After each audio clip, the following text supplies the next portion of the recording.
The question is eccentricity of an ellipse of minimum area circumscribing two circles of equal radius r touching externally is a, then 9 e square is equal to। तो question में हमें दो circle दिया हुआ है और दोनों equal radius के हैं और एक्सटर्नली क्या है, वो टच कर रहे हैं एक दूसरे को।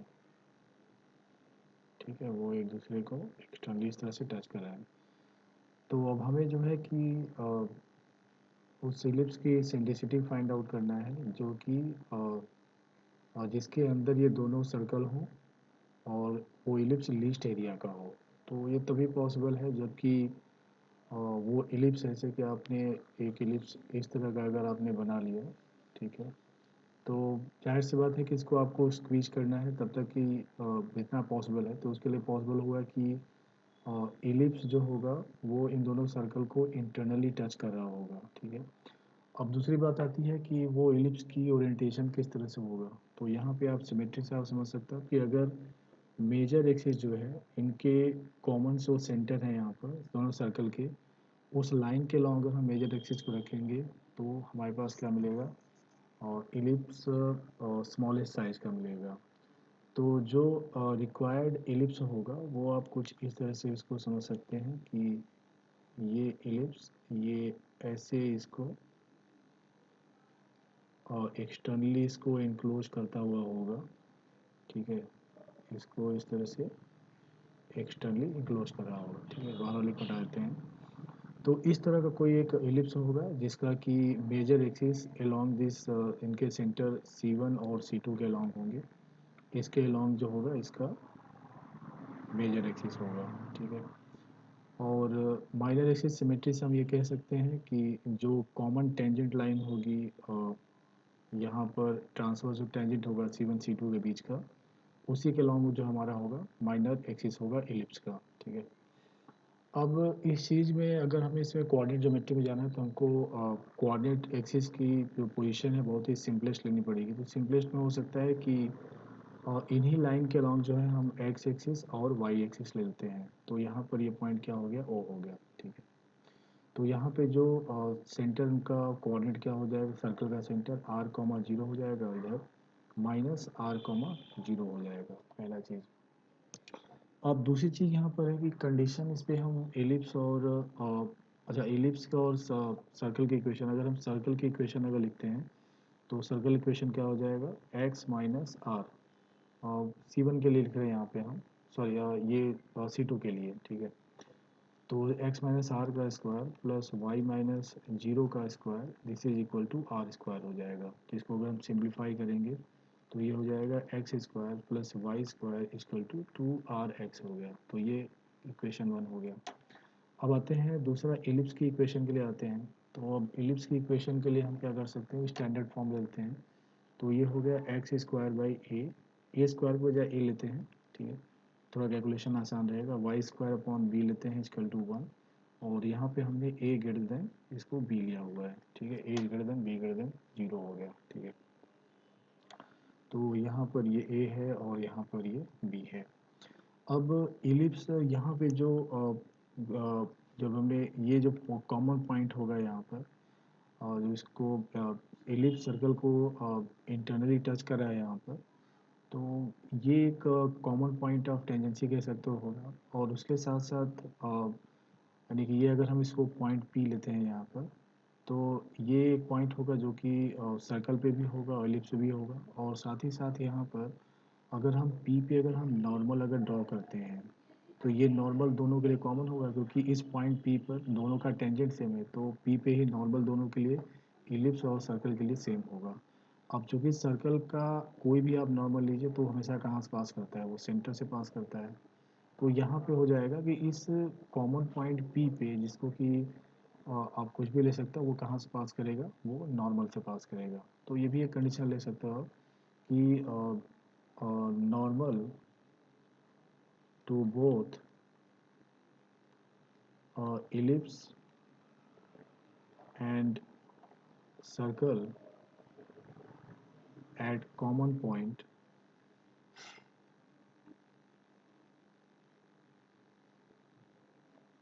is same and passes through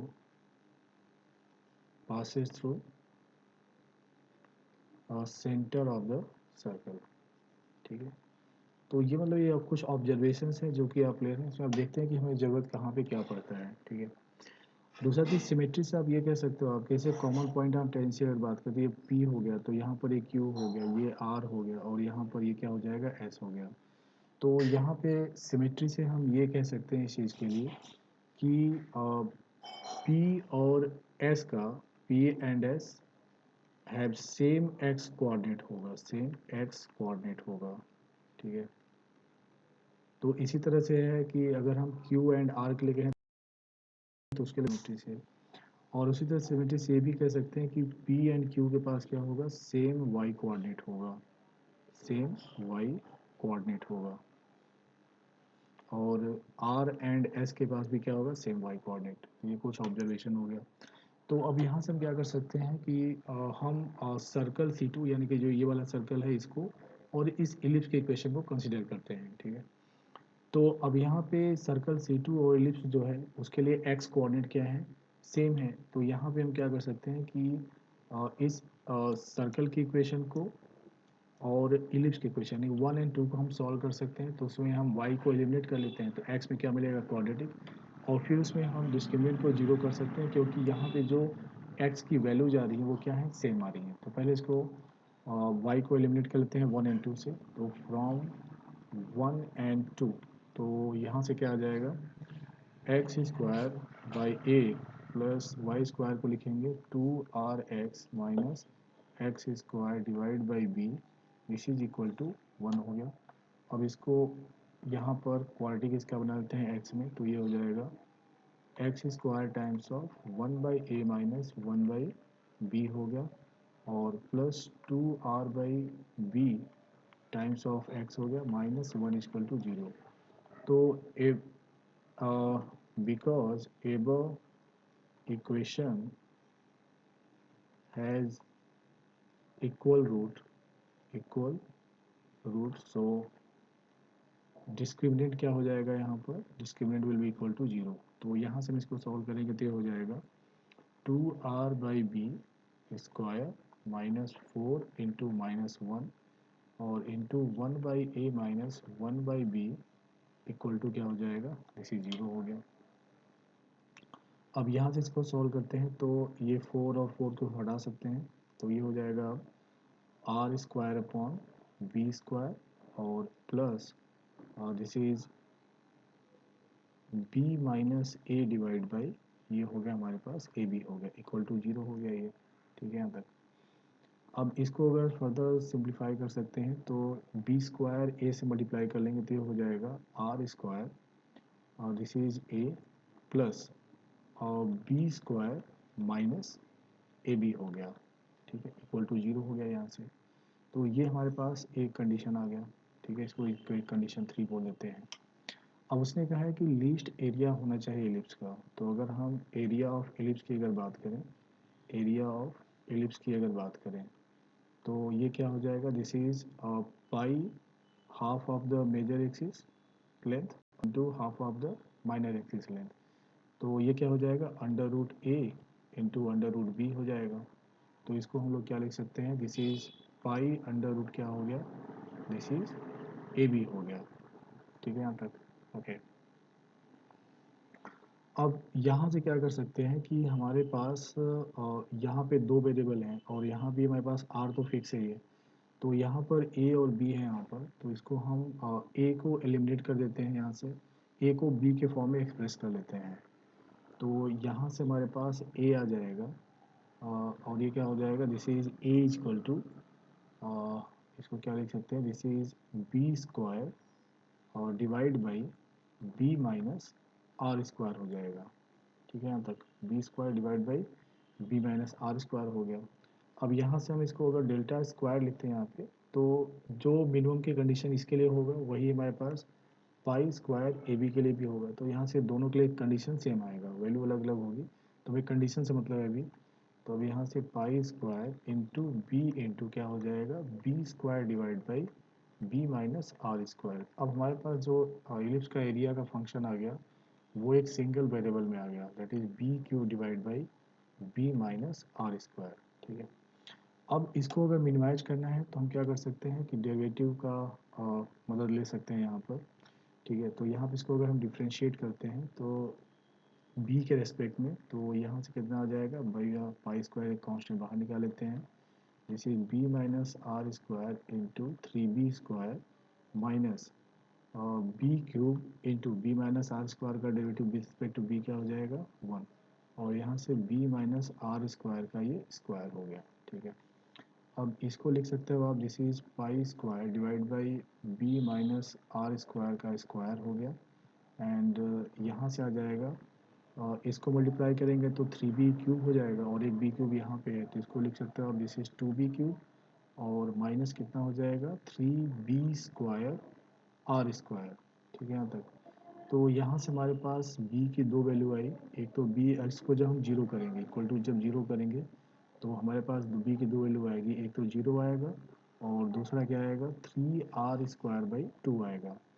तो यहाँ पे आप 3r स्क्वायर बाई 2 वैल्यू को अगर आप ध्यान से देखेंगे तो इसमें क्या हो रहा है कि 3r स्क्वायर बाई 2 से अगर हम कम रहेंगे तब डी डेल्टा स्क्वायर बाई, अगर हम डी बी की वैल्यू की बात करें तो अगर हम 3r स्क्वायर बाई 2 से कम रखते हैं बी की वैल्यू, तो उस केस में स्लोप क्या आएगा, नेगेटिव आएगा, और जब 3r स्क्वायर बाई 2 से ज़्यादा बी की वैल्यू होगी, यानी कि इससे प्लस हो रहे हैं हम, तब D delta square upon delta, यानी कि डेरिवेटिव वैल्यू क्या आ रही है, पॉजिटिव आ रही है, यानी कि ग्राफ क्या हो रहा है, ऐसे जा रही है। ठीक है, तो इस पे हो रहा है हॉरिजॉन्टल, इसका मतलब है कि ये क्या होगा, ये जो वैल्यू होगा लोकल मिनिमा देगा हमें।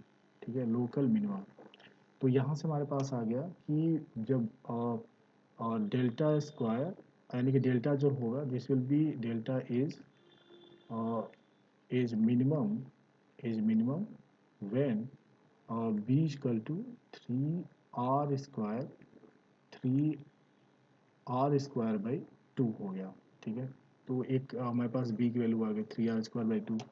अब यहाँ से ए को भी निकाल लेते हैं, तो ए यहाँ पे हमारे पास एक्सप्रेशन है, तो इसको वैल्यू पुट कर लेते हैं, तो ये हो जाएगा a equal to b square कितना हो जाएगा 9r⁴/4 हो गया, into 1/3r² by 2 minus are square, तो ये वैल्यू कितना हो गया r² बाई 2 हो गया, तो 2 यहाँ से 2 चला गया, आर स्क्वायर यहाँ से आर स्क्वायर आ गया, तो ये आ गया, दिस इज 9r² बाई 2 आ गया।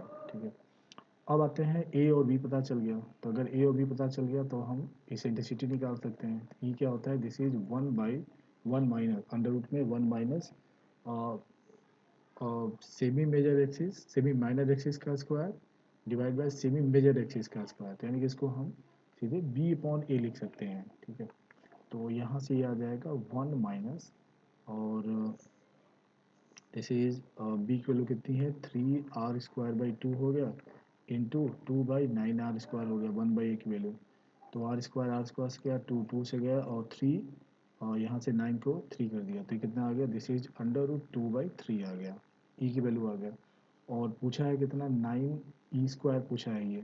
ठीक है, तो ये कितना आ जाएगा 9 इंटू 2/3, तो 3 से यहाँ कैंसिल, तो कितना आ गया 6, तो 6 इज द आंसर।